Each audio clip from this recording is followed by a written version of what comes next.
kinds of stuff. People have died instantly, car crashes. What do you say? How did you work your way through that?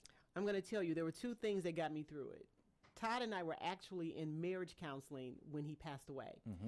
2 weeks after Todd passed away, I went immediately into grief counseling. Grief counseling and my faith saved my life. And even in grief counseling, it was such a process. I had to learn that there is a proper way to grieve. And grief is a part of life. Wait a minute. When you say a proper way to grieve. There is a proper way to grieve. Wait a minute. What does that mean? Because people grieve the way they grieve. You're saying that they're grieving wrong? No, I'm not saying that you're grieving wrong, but I think some of us that are grieving, we don't know how to put it in its proper place. Like when I was in counseling, my grief counselor shared with me, you go through anger and the denial and the regret and the guilt, and acceptance is the last step of grieving. And she shared with me, she said, you may experience one grief at a time. You may experience one emotion. You may experience two or three. But what I had to learn to do was embrace all of it. Some of us like to, I'm not going to cry because if I cry, I'm going to break down. I had to learn, if you feel like crying, cry. If you break down, break down. If you have a good day and you feel like laughing, laugh. If you're feeling a moment of guilt or shame, you need to embrace that, because the more you embrace it, the sooner. It's like a wave. It comes in. So that's really part of the healing process. It's part of the healing. Embracing the pain is part of the healing. And some of us like to put it on the back burner. Some of us get right back into our lives and we take care of our children and our parents. But one thing I did learn, you're either going to grieve on the front end, the back end, or the middle, but you're going to grieve. If you had to give a message to people who've gone through this, a simple message, just a short, simple message, what would that message be? Don't do like I did and isolate yourself. I isolated myself from my family and my friends. I really During that period? During that period, I did. I would get up, go to grief counseling, come back home and get back in the bed. Then when you say don't isolate yourself, you mean stay active, stay involved, stay interactive? Let people into your space. I mean, I have friends that would not go away, but I appreciated the fact that they knew when to come in and they knew when to stay away. But I was at a place where I shut everybody down. I would call my mom and say, look, I'm having a bad day. Don't call me. I'm okay. I'm not answering my phone. That was the biggest mistake I made. If you isolate yourself, it's like, what do they say? The idle mind is a devil's workshop. You need to be active, even if it's just allowing your friends and family to come over and bring you a meal, or someone to take you out to dinner, or go to the movie, or go shopping. Allow people to come in and love you back to help. Stay right there. The pain didn't kill me. More with Daphne Bell coming up next.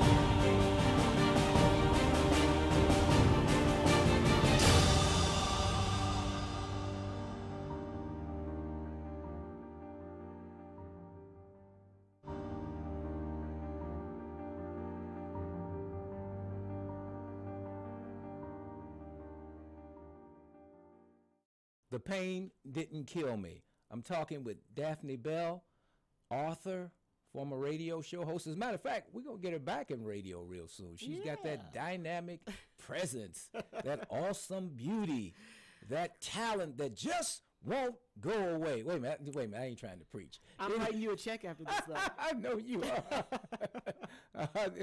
I figure if all of them can do it, so can I. But anyway, that's another time for another story. Daphne, you talk about what you had to go through. When did it finally kick in that I've got to restart my life, that I'm still here, I've got to carry on, that it's somewhere down the line in this big universe we will meet again? When did it kick in for you to get up and get moving? You know what? It took me almost a year, Khari. I had come home from grief counseling one day, and I'd gone into... Was it a year of depression? Oh, yeah. Oh, I battled severe depression. And it wasn't... I wasn't angry at God that Todd died, because I know we're all going to leave here, but I never asked why Todd. I always asked why now. Todd and I were finally back in a good place. We were learning to become friends again. Like I said earlier, we were in marriage counseling. So my thing was why now? I mean, I couldn't figure that piece out. But I remember one day I had come home from grief counseling, and I had gone into Todd's closet, and I stood around and looked in his closet, and I looked at how orderly everything was and how neat his closet was arranged.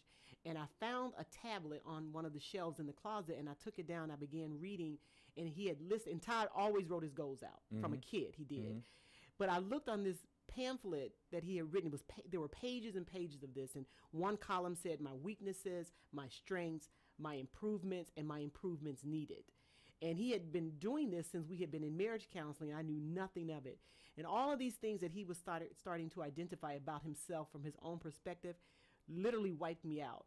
And I remember falling into his clothes into the closet, and I remember asking myself, how in the world could a man that took such good care of himself and everything around him, people around him, not know that he was sick? So I remember I turned the lights off, got into the bed, and this actually happened. And I don't say it was a spiritual experience, but I remembered laying in the bed thinking, this is killing me. And that's how the title came, The Pain Didn't Kill Me. This is killing me. And I remember asking God, where do I put this pain? Because I have got to have a place to go on from here. Wait a minute, stop.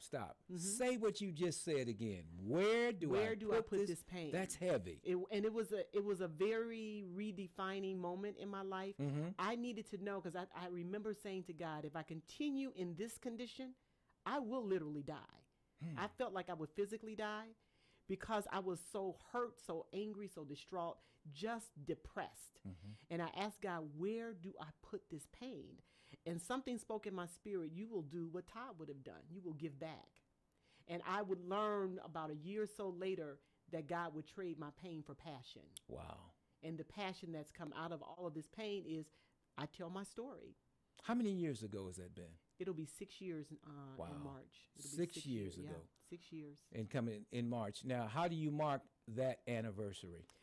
You know, I don't say that I mark that anniversary because sometimes I'm just getting to a place, because it's been almost 6 years. I'm getting to a place now that I can think back and remember Todd and smile now.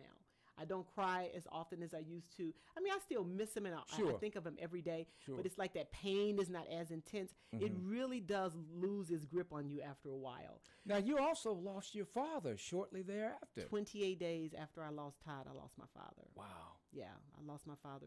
And it's so amazing, Khari, when I think about Todd's funeral and my dad's funeral, they're a blur, and they still kind of run together. Sometimes I can't separate the two, because those were the two most important men in my life. That's my husband and my dad, and I lost them less than 30 days apart. Let's talk about the work that you're doing now.